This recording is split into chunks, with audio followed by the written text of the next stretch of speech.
those of the authors. Any content provided by our bloggers or authors are of their opinion and are not intended to malign any religion, ethnic group, club, organization, company, municipality, individual, or anyone or anything.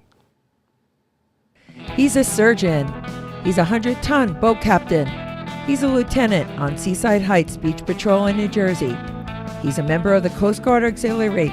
He's Dr. Michael Kachmar. Need answers to your medical questions? We have them. Listen in to hear latest on medical topics related to all that and more. Hello, everyone. This is Dr. Michael Kachmar. Welcome to Scrubbing Up with Dr. Michael Kachmar. Today's date is June the 14th, the year of our Lord 2025 AD. Yeah. And we're here, don't worry about it, Jeremy. We're here to talk to you about some medical issues, and if there's any issues that you're concerned about, you could always give us a shout out. We have a lot of ways to get a hold of us. Yeah. Anyway, welcome here. Jeremy, just try to hit it. Yeah, I'm trying to. No. Yeah, don't worry about it. Just get it out of the way then. Okay. We always have technical always. It's been a while since we've done a live show, so we're just getting back into the steam of things. Just check up here, see what we're doing. Go, no. Oh, yeah, up here? No. Here, right there. Oh, I get you. See what's going. So it's error starting. So don't worry about it. Yeah, We're not on Instagram, but we're on everything. We're on all of the media. So Jeremy, introduce yourself. Say hello. Yeah. Hey everybody, how you doing? This is Jeremy. You know me. I'm your old pal Jeremy, and we haven't done this show in a while. It's nice to get back into the chair, into the studio, with our pal Dr. Mike. Dr. Michael Kachmar is the master of the lower extremities. You can find him at Jersey Shore Foot and Leg Center.com. I'm going to put some of the information up on the screen. If you want to call to make an appointment, please. It's 732-269-1133. That's 732-269-1133. If you want to find out more information about Dr. Kachmar, it's Jersey Shore Foot and Leg Center.com. And if you want to call us today, if you got you want to jump in on some of these topics that we're going to bring up, you can. Just let us know in the text. Good. So, Jeremy, like I said, we haven't done the show for a while. I was away, and I was doing my stuff. You're having a good old time. Yeah. Also, I had shoulder surgery for a while, but we're back. And so this is a medical, political show. We try to do a little bit of everything, but today we have we have about 6 or 7 topics I want to talk about, and we're going to go to my iPad and we're going to talk about them. So we've been doing this for, 6, 7 years now. And we try to put out information that's very topical. And we're actually 8 years. I think 8 years. This, okay. Yeah. So we got. I always and I go through the literature and I try to do as much evaluation and research as I can. Yeah. And this one here is really interesting because I take a lot of supplements, like a lot of people do, and sometimes we think, oh, they're fine, they're not going to hurt you. But this one here came up, and this was a publication that I had. Why don't you go to the my iPad? It's all the way down the bottom. Yeah, there you go. So this one is a common supplement linked to brutal liver injury as patient issue warning. And this is an interesting thing. This is an individual who was suffering from liver cancer when he realized one new supplement could have been wreaking havoc on his body. And it goes on to talk about liver disease and the supplement that he was taking. Now, all supplements could cause injuries. Okay, you have to be really careful. And this one here is so many people take it, and it's turmeric. That's spelled Turmeric. Turmeric. And it's in a lot of over-the-counter stuff. You could buy turmeric in Costco, and it's like 1,500 milligrams. Everybody's getting 1,500 milligrams. And I recommend it to my patients. And I know a lot of one of my good buddies who's a board certified spine surgeon, recommends it, and a lot of people recommend it. And I didn't know that it could actually cause liver injury at high doses. Now, one thing I know, like Tylenol, if you take acetaminophen, Tylenol, you really shouldn't take more than 4,000 grams a day. Excuse me, 4,000 milligrams a day. Yeah. So you could get the big pills. They're 500 milligrams. If you take, so you take more than 4,000 milligrams. That is toxic to your liver, and especially if you drink alcohol. Right. So you have to be careful. That's not that many pills a day. Actually, I don't think they come out. Maybe there's even 1,000 milligrams. That's 4 pills, but you take 8 pills a day. So this condition, this is the turmeric, and it says the conditions can often be caused by medications that claim to promote muscle growth or reduce stress, as the ingredients that trigger these reactions can harm the liver. And it goes in here talk about the amount of turmeric. Here it was. This guy was taking about 2,250 milligrams of curcumin. Now it's spelled here. It's spelled, and this is a trade name: CURCUMIN. Okay, is that like the brand? Yeah, that's a key component of turmeric. Okay, I get you. Yeah. And so here, the average over-the-counter. So that's like the active ingredient, right? Supplement has around 500 milligrams in comparison, and the experts recommend not going above 2,000 milligrams of turmeric in supplements. Again, I just want to pull this out to people. I didn't know this, and you got to do your own research. And this article here, I think this was out of Newsweek, and it goes on and on. So here's the thing: it says in 2010, this is old. Found over 40,000 Americans reporting having liver disease due to medication supplements. I just think that you need to check it out, and because you could die from that. And I just wanted to give people. I'm sorry. Again, that bottom page. Of which more than 2,000 died from the severity of their condition. Out of that 40,000 Americans. Well, again, that's an old study, too. See, that's the thing. You guys think, oh, this ain't going to happen to me today. You could go back to that. But you have to be really careful with these supplements. Always get a doctor's point of view as to how much you're taking and how much you really need. Well, that's a good point, but also... do your own research, because I tell you what, I didn't even think, I wasn't even thinking, but there are limits to how much medication you could take, and this is, again, Costco, you get 1,500 milligrams per pill, and it's a big orange can, bottle, So because it's always years later that you find out the bad news. All right, I just saw a thing on TV for Depo-Vera, right? Yeah. I dated a girl back in the day, and that's all she wanted to get onto is Depo-Vera. Get the shot. You don't have to worry about anything. And she was Depo-Vera.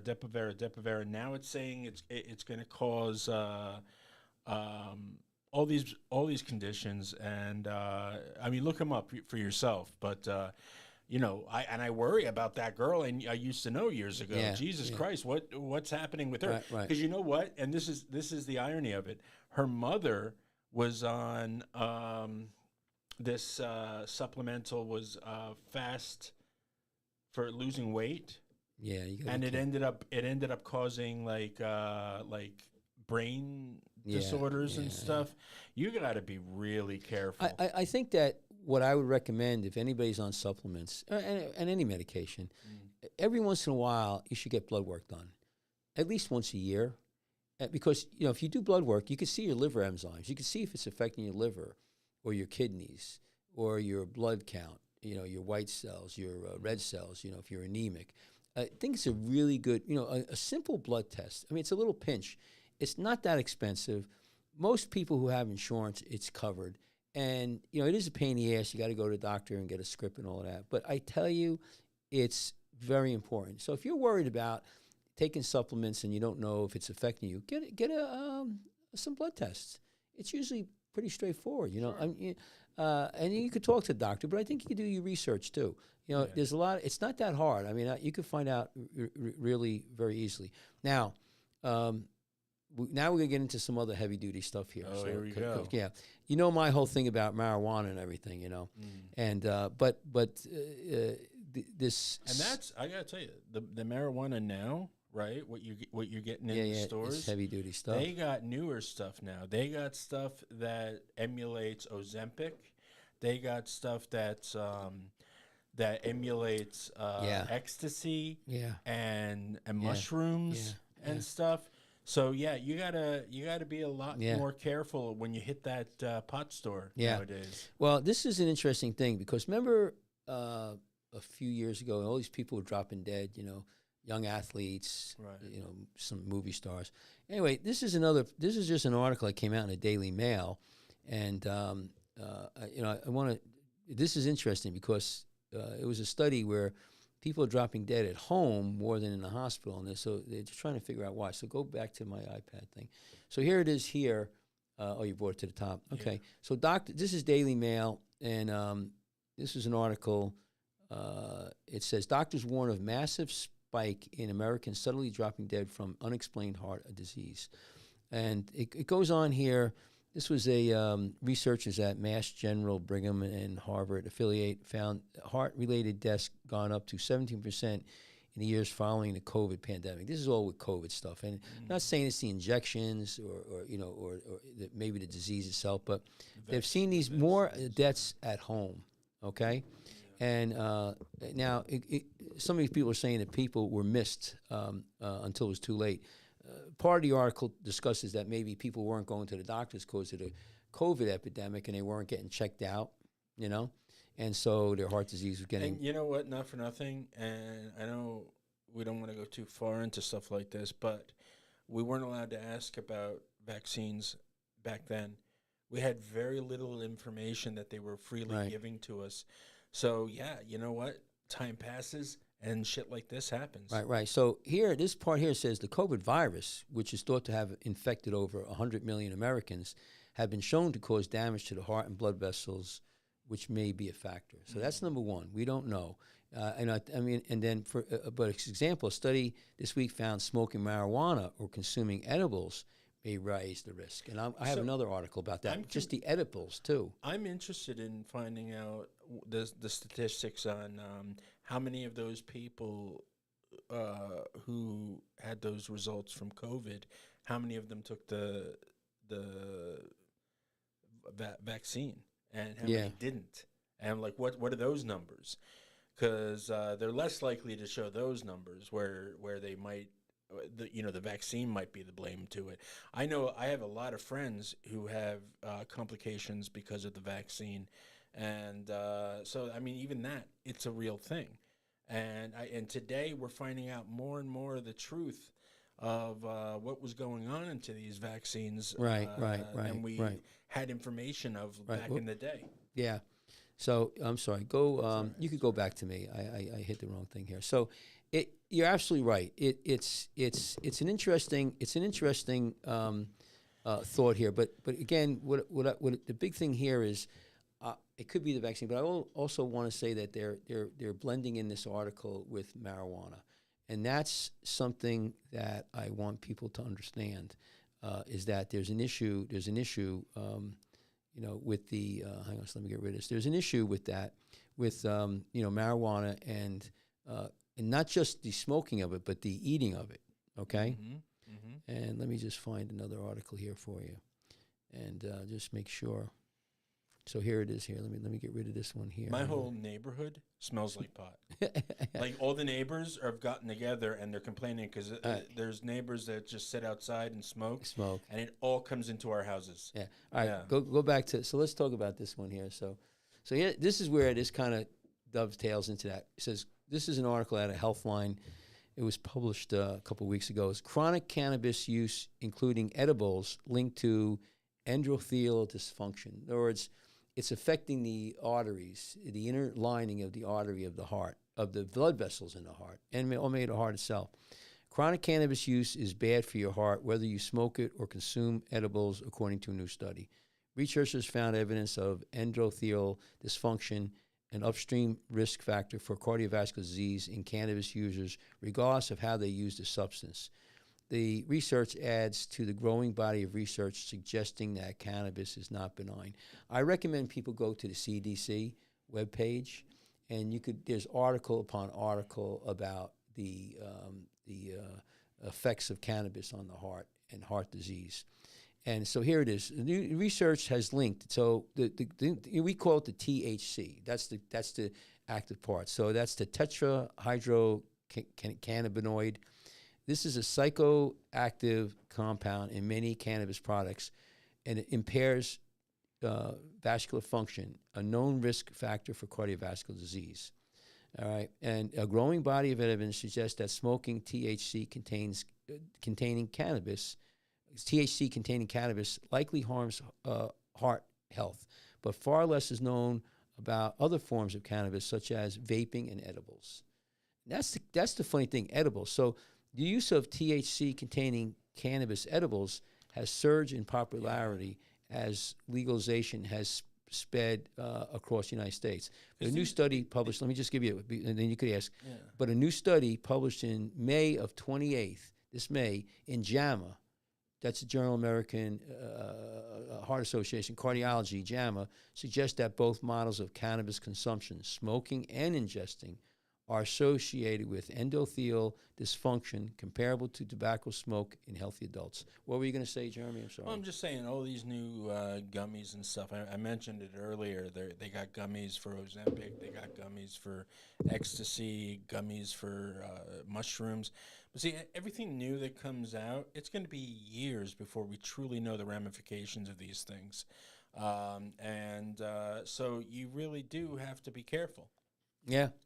Well, I'm just pointing out the articles here. You could go back to me, Jeremy. Sure thing. I'm pointing out the articles, and people could do their own research. I've been banging on this thing for a long time, and I think that it's the evidence is getting more pronounced and more. Articles that are, as time goes on, they're starting to come out more and more. You got to remember, New Jersey legalized marijuana about, 3 years ago? Mm-hmm. And they actually also said you had to be 21 to smoke it in public, but then Murphy said, if you're under 21 and you're a kid smoking marijuana in public, the cops can't arrest you, can't give you a ticket, can't do anything. Well, you and I said from the start that it needs to be governed better. Well, listen, if you're gonna make it legal for people to do it or buy it, you've got to put the right laws in place. I'm still seeing people driving cars with a cloud of smoke surrounding it. But here's the thing, Jeremy. Just think about it. They had a bill that was people could vote for. This was 3 years ago, and it said you got to be 21 years old to smoke. Has to be in your house, can't be in public. You can only have a certain amount of marijuana on walking around in your person, And it sounded good. But then, people voted for it in New Jersey. I don't know what and then Murphy, the governor, right after that, adds to that bill. He puts a but to it. I don't know how he could get away with it. I guess executive order. And he says, well, you know what? If you're under 21, which means you could be 18, 19, 20, whatever, you could smoke it in public. And the cops cannot touch you. They can't call your parents. They can't give you a ticket. Yeah. And for a couple of years there, it was open. Everybody could do it. And not only did he put in that it was just you could smoke the pot, but you could drink alcohol and hashish too. Go look at the law. If you don't believe me, people, go out there and go research it. What the law was. Now it's been modified because a lot of the police departments fought back. And, just this summer, all the beaches, right now with the young kids coming down, it's nothing new, young kids coming to Seaside Heights and Wildwood, on spring break. Prom week. They've been doing that forever. And Memorial Weekend's always been crazy. But when you tie the cops' hands, these kids do whatever they want to do. Not only you can't touch a kid half the time. You get a 16-year-old girl or a couple girls who are doing crazy stuff, being idiots on the beach. You can't touch them. And this is the laws that this governor and the state of New Jersey passed. But what gets me is that we knew about all of these medical issues with marijuana for years now. I know it's coming out, but I've been banging this hammer, talking about this for probably 6, 7, 8 years now, and they still pushed it and passed it and legalized in the state. How does the state of New Jersey and the medical department, the medical people in the state, who supposed to be there to protect the public, let this shit go and legalize it and let it go out there? You know, I got a sign up there. There's a picture up there from it's a Life magazine article from 1946 where the doctor's holding a cigarette and says, "Oh, you know, these are smooth cigarettes, right?" Yeah. And for years they fought and argued that, oh, cigarettes don't cause cancer. Does anybody in their right mind think that cigarettes don't cause cancer anymore? You know, and so you have people making big money on marijuana, big money in this state and a lot of states. And but I guarantee you, 20 years from now, the state of New Jersey is probably going to be suing the people who sell the marijuana, saying it causes illness. I used to smoke those cigarettes up there, those Camels. Yeah. I used to smoke them. I was like 3.5 packs a day. I love smoking. And then I had people, you know, but when you're a smoker, you know it's going to kill you. Right. You're not, you know, you're dancing around it if you don't. If you don't, so like that's stupid. Yeah. So I always knew eventually I would have to quit. Yeah. If I was going to live beyond like 50, you know, I would have to quit. Yeah. But now we're seeing autism numbers jumping, and are they from the vaccines? They're trying to connect them. With the vaccines you had elevated during the 80s and all of that. Who knows? But the numbers of autistic kids have like exponentially risen since then. So what's starting all that? What started it? Well, I think it's a good. What can we do to prevent it? Well, I think you have Robert Kennedy Jr. there. I think they're going to be looking at a lot of the research. Oh, they are, and a lot of the truth is coming out now. Yeah. And the truth that we were begging for just a year ago, we're getting, and we're discovering things all the time. And Robert Kennedy Jr. he is on top of it. Yeah, I think it's going to turn out to be a combination of many things, just like everything else. It's probably lack of exercise, environmental, air, water.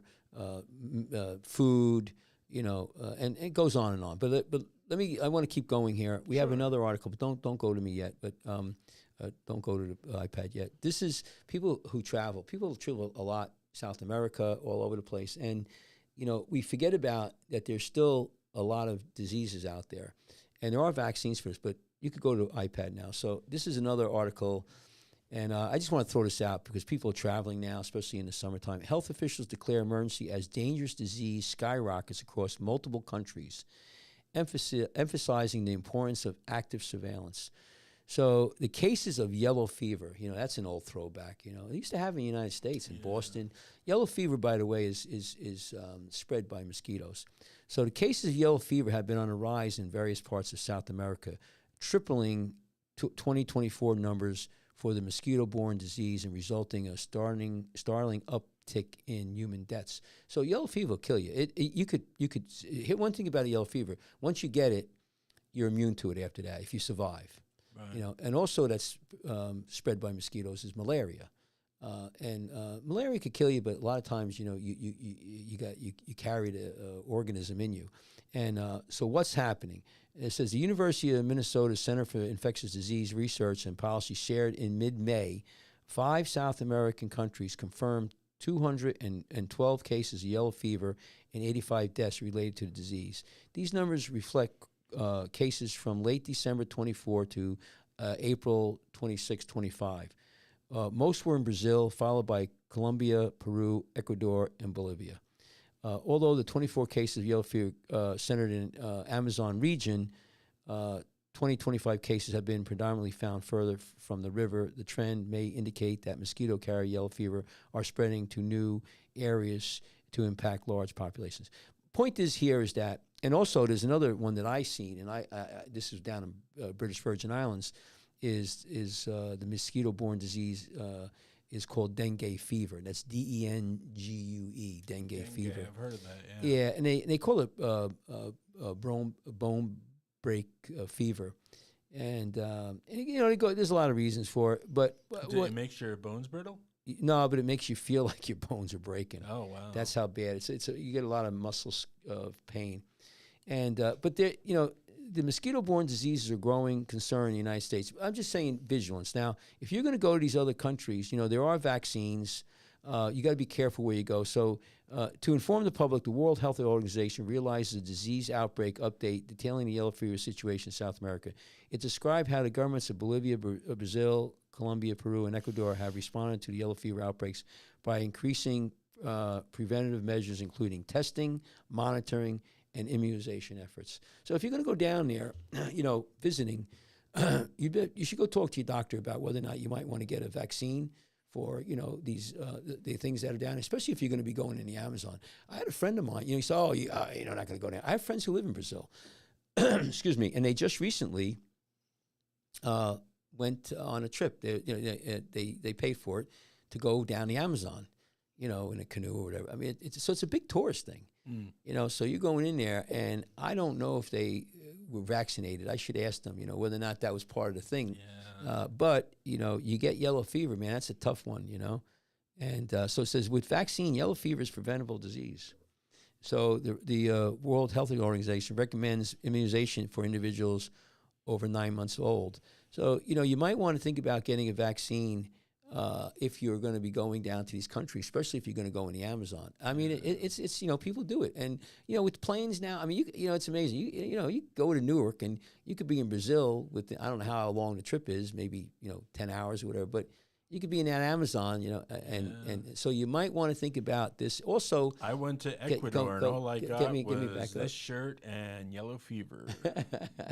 Yeah. If you know, if you go, what I would recommend this is that if you're going to go, like, say, even to the British Virgin Islands or anywhere in the Caribbean, South America, there are ways to protect yourself from mosquitoes. You know, I mean, wear clothes, wear bug repellent, you know. Yeah, but if you could get mosquito screen hats, you know, coming down over your face. But if you could get a vaccine, there is no vaccine from what I understand for dengue fever. I think they tried it and it was pretty brutal, but it didn't really work. But I would have to put this on the scales if I was deciding whether or not we were going to go on a vacation and the pros and cons. Right. And to me, the cons seem to be like something I can't even control. Because, you know, God forbid you do get, like, you know, 15, 20 mosquito bites, and they love my thin blood. Right. You know, you don't know what to expect. So was it worth that vacation or that second honeymoon? You don't know. I plan safer nowadays. I just think that my whole thing is to make you aware. So here's another one too. This is, now we're getting into the bizarre and the weird stuff. Sure. So go to the iPad again. Alrighty. So you're gonna love this one. So I thought this was a great one. This is at a News Nation. So this is Texas. So a woman dies from brain-eating amoeboid after using tap water to clear sinuses. This was an article. Actually, this is an article at CDC. So this was 10 days ago. And so a Texas woman has died after contracting a rare infection from a brain-eating amoeboid while using tap water to clear out her sinuses at an RV campground, according to a recent report. So there's, like, you can unpack a whole bunch of stuff here, you know. I'm not... You know. Yeah, what's that water like at the RV campground? Was it? Yeah. That you're tapping into your trailer, you know, and you guys are just drinking it up. Come on, kids, ice water. So they said the Centers for Disease Control and Prevention published the death investigation in its Morbidity and Mortality Weekly Report last Thursday, stating that a patient was an otherwise healthy 71-year-old. Well, she was older, so, you know, I mean, that, you know, it could be. According to reports, she started experiencing serious symptoms like a fever, headache, and altered mental status within 4 days of using a nasal irrigation device filled with tap water. First of all, excuse my language. I would never use that. It's stupid shit. Yeah. You know, irrigate your friggin' nasal. You know, blow your nose. You know, stick water up there and everything. Well, you know what? Yeah, because it's like you shove it up there, you squeeze it, it shoots it right up your nostril. And, I mean, you know, what are you doing? No, it's. They have over-the-counter shit that you could probably trust more than if you're doing some, backwood trailer park in Texas. Right. So the woman received medical treatment for suspected primary amoebic meningitis, cephalitis infection, and blah, blah, blah, blah. And she died 8 days later. So it was. And now she has a brain-eating amoeba in her head. Well, she's dead. Oh, all right then. So the CDC confirmed it's. I can't. It's the organism is spelled Naegleria, and then Fowleri was found in a woman's cerebral fluid, and that's nasty. So anyway, I wouldn't recommend doing that. According to medical records between 1962 and 2023, the United States reported 164 cases of this. Of those cases, only 4 patients survived. So it's a death sentence once you get it. They had to have tested the water supply at the campgrounds or wherever they were, and then find these amoebas in the water. This poor woman just happened to be injecting it straight into her skull. You gotta. So here's the Texas Department of State Health Services determined that the woman did not have recreational exposure to fresh water, but she reportedly used non-boiled water taken from an RV water system for nasal irrigation on several occasions. So the CDC urges the public to take the following precautions to avoid getting this dangerous infection. All right, I'll tell you mine.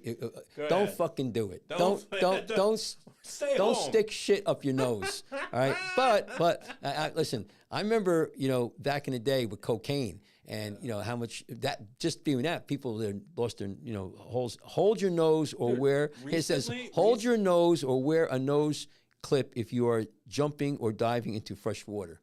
Oh, that's really, and then when your hand gets blown off your hand. Always keep your head above water in hot springs. Well, that's a good idea. Yeah. I mean, keep your head. I mean, you ever try to in a jacuzzi? I'm not putting my head in the jacuzzi. First of all, I hate going to a jacuzzi like in a public area. There's some nasty. It's people soup. Yeah, that's what that is. These people can't wipe their ass. Put some carrots, some potatoes in there. Especially if you get kids in there. Oh, it says, don't dig in shallow water. Don't dig in shallow water because the amoeboid is more likely to live there. Don't dig in shallow water. I guess use distilled or boiled tap water when rinsing your sinuses or cleaning your nasal passages. OMG. All right, go back. Get me. Yeah. Dude, Mike. You like that one? Recently. You like that one, Jeremy? Recently, you like that one, Jeremy? I got prescribed eye drops. Right. Never in my life have I put anything in my eyes. I got a thing about my eyes and my belly button. Yeah. Okay? That there are no spots. And then squeezing shit up my nose, yeah. Maggie had to pin me down and open my eyes to put these in me. I had to have 6 drops in each eye every night. Yeah. And I was screaming. Yeah, you couldn't wear contacts. I was struggling. I was screaming. You couldn't wear contacts. So I got one more for you, and then we'll talk a little bit about politics. But I just want to go on this whole theme. I was just in California, so I thought this article was pretty good. So go. This is the Independent. This is published. So this is California fish carrying human infecting parasites that can cause stroke or heart attack. Researchers found. Now this is nothing new. I mean, fish, especially like down in the Caribbean, they have neurotoxins. But this fish here, so more than 90% of a popular freshwater game fish in Southern California, 90% contain a parasite that is capable of inducing strokes or heart attacks in the humans who eat them. And it goes on to say, it said that the parasite were 2 species of flatworm known as termatodes. At no more than a few centimeters in length, the flukes, a class of flatworms, can result in weight loss. It causes a lot of problems. That's the bottom line. And they're in these fish. The bottom line is you got to cook the shit out of the fish. Cook it or freeze the fish, and it should kill it. But there's a lot of fish down there that this is freshwater fish, and I would be very cautious about freshwater fish eating them. So here's of those 93% were infected with this flatworm. And so 5 yielded positive results. So a lot of people, and you could be tested. That's another thing. If you're eating these raw fish, eating these fish, and and you live there, you could get tested. Get tested, and So it says historically they have affected people in Southeast Asia and likely arrived in the United States more than a decade ago. And so it goes on and on. That's what they look like there. They're kind of like little squiggly worms. And so what is the risk to Californians and Americans at large? Haven't been any reported cases of parasites infecting humans yet, but nobody's looking for cases, and doctors aren't required to report them. So you should make sure that you monitor fish advisories, but cook it. So the risks posed by them are easy to avoid. If you fully cook your fish, or freeze any that's intended to be in raw for at least a week, the parasites will die. So, it goes on and on and on. It says, although the authors found that many Americans are likely consuming freshwater fish without taking the proper precautions, the greatest health threats come from repeated infections over many months or years. Fish-borne trematose infections cause 2 million life years lost to disability and death worldwide. So just, again, it's probably rare, but whatever you eat, you should cook the shit out of, number one. And you got to be careful. I mean, I go in the bay and get clams. I go near the inlet. I cook the clams. I put them on a grill. I incinerate them, and some people even put them in, I think if you cook the food, you kill a lot of shit. The heat and kills it. Yeah.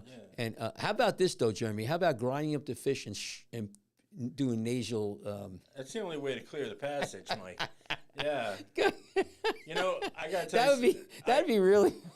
I saw a video the other week. Yeah. Somebody had a pork chop uncooked on a little metal sheet, and right. They poured Pepsi over it. All right. Now I don't know if this was real, if this was AI, or what, but as soon as they put Pepsi on it, these white worms started coming out of the meat, and I was like, fuck that! I am off pork chops. Yeah, well, and I saw a video about shrimp. I'm off shrimp now too. Yeah, well, it's just too. It's no. Yeah. Well, there's I think that a lot of food that you eat, especially processed food, there's probably flies and all kinds of shit that got ground up. So you want to cook everything. But here's the thing. You got to be careful about food poisoning. Well, they say how many bugs are ground up in your food to begin with. But you make a good point, and food poisoning is real. In the United States, there's a lot of food poisoning. People don't die from it, they get sick. I tell you the one that's real easy and classic, and especially now in the summertime. It's staph. It's a staph infection. So, people who leave potato salad out, it's got mayonnaise and it's milk. That stuff will get a bacterial infection real quick, in hours, in the sun and everything. And you'll eat that. You'll get a 6 hour. You'll be throwing up diarrhea for a good 6 hours. That's food poisoning, and that's a staph food poisoning. Okay, very, very common. Usually doesn't kill you, but it sucks, and you feel like shit. It's where, if you ever had it where you eat something and like within an hour, half hour, you're friggin' throwing up, you're bad. And then it goes, and you're pretty good after that. So that's a very common food poisoning. The other one that's really bad is with chicken.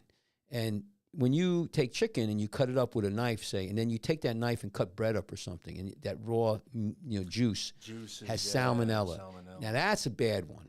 That you can wind up hospitalized. Some people die from that. Oh, I had. That's a bad one. That's a bad one. I almost died from salmonella when I was 4. I was in the hospital. They had like this plastic partition put up, so I couldn't even touch my parents. Right. The boy in the bubble. The boy in the bubble. I was a boy in the bubble. Yeah. And that's a great Seinfeld one, though. But yeah, I got these like rings under my eyes ever since, and the kids when I was little called me Zombie Boy because of these things. But thank God for glasses because they just hide it. So that's perfectly. So you got to be careful with chicken. When you're doing chicken. Wash everything, scrub everything. Even if you take the chicken on a plate to put it on the grill, that plate you should take immediately out of there and in the sink, hot soapy water, clean it up. And so that's that. The other one that's real common, and you see this a lot of times in the summertime with hamburger meat, is you'll see an outbreak of E. coli. So basically, E. coli is poop. It gets contaminated with poop, and not necessarily human poop. It could be cow, So somewhere along, or it could be human. But somewhere along, human feces or feces got in that meat, and that's why it's E. coli. I saw a documentary about this, and it was saying that cows were never designed to process corn, and it creates E. coli in their system. Well, everybody has E. coli in their poop. That's normal. But we all eat corn, No, So no, who but even knows? if you don't eat corn, I understand what you're saying. But Anyway, so when these cows get butchered and stuff, and if one cow has E. coli poisoning, and then they ground it up, say for ground beef and whatnot, you're contaminating every other right. cow. Well, here's the thing. And When all of that, right when you it's slaughter, very scary. E. coli when you understand, E. coli is in your intestine. Everybody has E. coli in your intestine. That's a normal bacteria in your intestine. E. coli helps to break down your food. Bottom line is, when you poop, So that was always in us. yes, yes, when you poop, about 80% of that stuff in the toilet is bacteria. Right. That's bacteria. A lot of it's bacteria. So what happens though is when you do the slaughtering of a cow or a pig or whatever, you got to be careful you don't contaminate the meat with the intestinal E. coli. So that's where you could get contamination. Also, you get somebody in a restaurant. They're making the patties for what do you call it? Hamburgers. This is gross, but this is what happens. They go take a crap and they wipe in their ass. And they get it on their hand. They get their poop on their hand. They get their shit underneath their fingernails. I mean, I'm just telling you the reality. But then they don't wash their hand. Then they go make the patties, and now they contaminate 50 hamburgers. And there are people in countries that, you're not allowed to shake with the hand you wipe with because some of them don't use paper. Right. They use the hand. Right, but right, and that's really disgusting. So what you got to see, here's the thing. They go to the bathroom, and now they got poop on their hands. It doesn't have to be a lot. Now they make the hamburgers, right? And then what happens is you order a hamburger medium, and they don't cook it. And so now the E. coli is not killed, and then you eat it. And you say, well, what's bad about that? Well, that E. coli, you get such a high dose, it causes an E. coli, what's called C. diff, and there's you get. Oh, that's so, C. diff. But you get E. coli. Let me just step back because that's not exactly what happens. But you get the E. coli in your stomach, even though you have it there. This one populates it pretty high. The thing is, you got to have that meat cooked. That's where the problem is. To avoid that, is you got to cook the shit out of that meat. And that's why in the summertime, if you go and get a hamburger, make sure you go to a reputable place, number one. Number two is make sure it's cooked very well. That's very important. And I guarantee you right now, you go on the internet and like this summer, you'll see how many E. coli outbreaks there are. Or don't you remember when there's always a recall on meat because there's E. coli contamination. So food poisoning is real. And that's why, like in I don't know about all states, but like turtles, little Snapple turtles, you're not allowed to sell them or give them. They have salmonella on them. So if a little kid plays with a snapping turtle and then touches his face or his eyes, he could get a salmonella infection. And that could go into the bones. It could go into the joints. Get pretty sick. You should see the snapping turtle in my neighborhood. Yeah, it's massive. It's like a dinosaur. Yeah, they're big. Yeah, they're big. Yeah, they're big. It's huge. Yeah. But the small ones, they all have salmonella. So there are a lot of things. What's another big thing too is like with dogs. I watch people like the dog licks their face. You have a dog. We all have dogs, and that could be very dangerous. They lick everything. Yeah, Everybody. yeah. Some people used to say, "Oh no, the dogs have the cleanest mouth ever." They eat shit. They eat their own poop. Yeah. I mean, how many times? So, it's just. I understand we all live and we all try to forget about these things, but especially now in the summertime, you have to be careful. Yeah. So anyway, that's food poisoning. I think that if you cook the food, cook everything, cook it well. When I order a hamburger out in I usually get it well done. I like it incinerated, and especially if it looks like a shaky place. Or I won't order a hamburger. But steak is a different thing. You could get that medium rare. But fish. You want that you cooked. We go to sushi. How many of us eat raw fish? So you're taking a chance. And I think that I don't eat sushi. I think that a lot of people could have worms and not even know about it. And it may not cause a problem because you probably eat that stuff. And a lot of and it depends on too if you're immunocompromised. You know, if you're diabetic or you're taking medication for rheumatoid, rheumatoid arthritis, you might be immunocompromised, and these things could take off. That's the other thing that's really increasing in the United States right now is tuberculosis. It's out of control. It's like I think a 30% increase. And Kansas City just had a huge outbreak of tuberculosis. Tuberculosis now is spread by food, but also air. And it had a lot to do with a lot of these illegals coming into this country unvetted, and they got tuberculosis, and they're spreading it around. So you got to be careful about that. We don't give a vaccine in the United States for tuberculosis. What you should be is again be tested every year. Go to your doctor, be tested for tuberculosis. They put a little injection in your arm to see if there's a reaction, and you get a chest X-ray, or get again. Also blood work. We talked about blood work. Make sure that you're not getting liver enzyme elevation because of the medications you're taking. So all of these things, and if you're smoking pot every day and doing gummies every day, and you're in your late 20s, early 30s, I'd go to a cardiologist and get checked out, get a stress test. I mean, it's affecting a lot of people. Yeah, I had one recently, and I came out of it with flying colors because my father had issues, and I had to go check to see if I had them. Yeah, you gotta be super careful. The older you get, the more tests you gotta get to make sure you're safe and you're gonna be there longer for your family. And I'll tell you this, Jeremy. I don't care what it is: alcohol, marijuana. Which THC really, cigarettes, which is nicotine, everything could cause problems. And one of the things I trained with Dr. Trom. Dr. Trom was a World War II flight surgeon. Dr. Tron? Trom. His name was Dr. Trom. And he was an internist, and he actually formed the College of Rheumatology. And I'm going to make this interesting thing about that. When I first came out of school, my residency, he took me under his wing, and I worked with him in his office. And he used to say, moderation. So if you are going to smoke, not 3 times a day, maybe if you do it on the weekend. I'm not a proponent for that, but like even alcohol, maybe 1 glass of wine, I know people say, oh, it's terrible, but everything is moderation. And, what's happening is people are doing gummies every day, or, really hitting it hard. Same thing with smoking, I mean, I used to see people 2 packs a day, and vaping.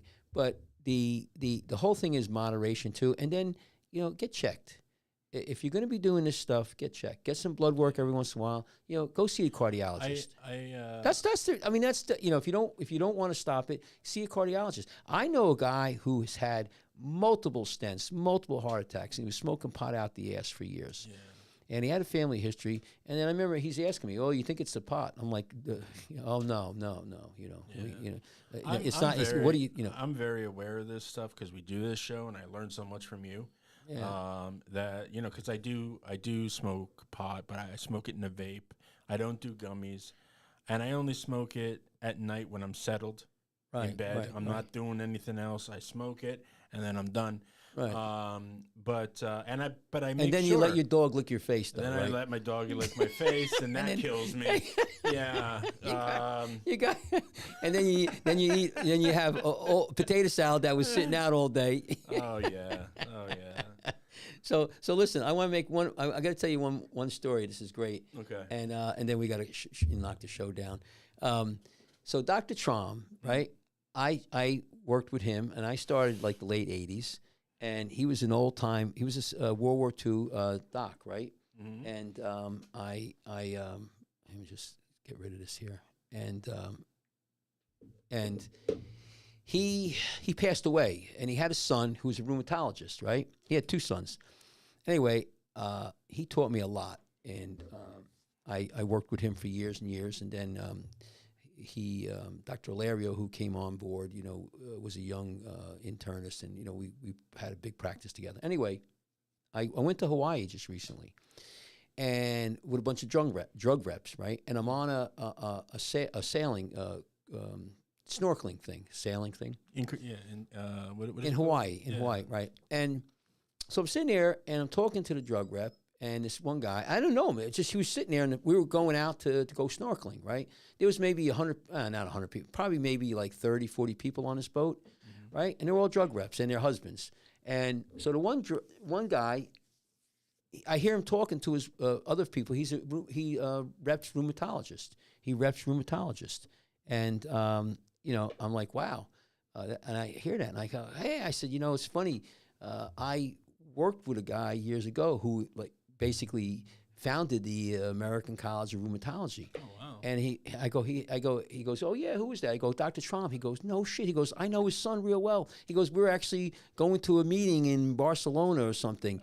Bob. And so he knew Dr. Trump's son very well. Dr. Trump's son now is a big shot in rheumatology. And it's just so funny. This guy knew him. I said, you got to tell him that, Dr. Kachmar, who worked with his dad for years and years, you met on a boat. What's the odds of that? What's the odds of, I'm in Hawaii on a sailboat, going for a snorkeling cruise, and meet this guy who, knew the son. It is crazy. It does happen. Isn't that amazing? It does happen, because I remember us, we were going to go on a plane trip, right? Right. And there were people who just came off the plane that we knew. And we're like, oh, you're here. And yeah, we're going to the same place you just came back from. Oh, it does happen. Right. What's the who's that? Is that your wife? What did she say? That's Maggie. She says it was 4, not 6. 4 of what, sweetie? I don't know what we were talking about. Yeah. Sorry, honey. I didn't see that. So, all right. Well, listen. Let's pack it in. How about you give this our credentials out there, Jeremy? Yeah, we are. The show's name is Scrubbing Up with Dr. Michael Kachmar. She's just answering me here. Oh no. Okay. So please like and subscribe our show. That's important. We That's constantly important. want to try to make this bigger and That's bigger. important. Mike and I are going to try to do these shows on more on a regular keel. So you'll be. Yeah, we had a rough year. It was a rough year. It was a rough year. Just life gets in the way sometimes. Right. So to call and make an appointment with Dr. Michael Kachmar, the master of the lower extremities, visit his Bone Spur Center. It's Heel Pain Clinic. Heel Pain Clinic. It's 732-269-1133.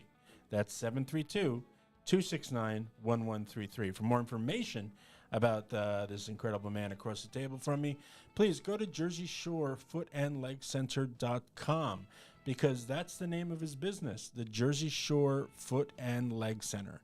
So make an appointment today and keep watching us. We'll be back soon. All right, Jeremy, send us out. Send us out. Goodbye, everyone. Goodbye, everybody. You take care. We love you. And happy Father's Day to all of our fathers out there. Happy Father's Day, Mike. Thank you. Yeah. All right. Take care, guys.